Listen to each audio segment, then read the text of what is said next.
positif. Itu saja yang bisa saya sampaikan. Dokter, rapid antigen positif. Rencananya kan PCR kan pagi ini.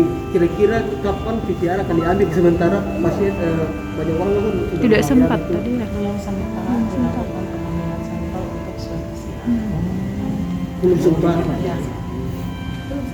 Belum sempat. Adik, Dan laboratorium juga dari ronsen yang dibawa memang ada infeksi di paru.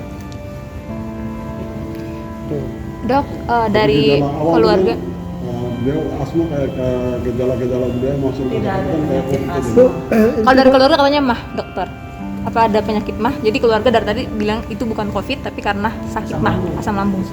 Itu gimana, Dok? Dari awal keluhannya itu demam, sesak dan batuk. Sudah 1 minggu. Bu, kalau mau tahu kan demam itu kira-kira panasnya berapa sih?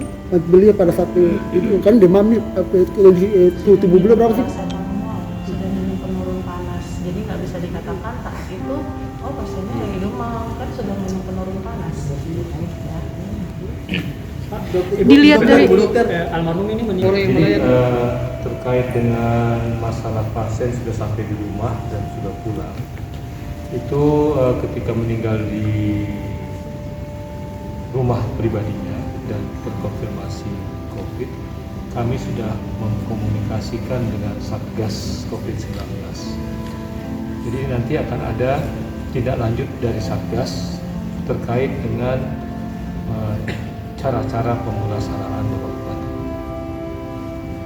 Tentunya kita akan komunikasikan. Saya tidak bisa untuk menyampaikan sekarang karena itu akan ada suatu komunikasi antara Satgas dengan Pemda SBB dengan sektor. Tapi warga kan sudah terlanjur datang nih Pak. Ini kan ada.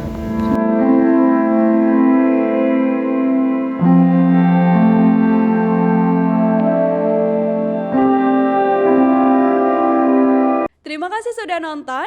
Jangan lupa like, subscribe, dan share ya.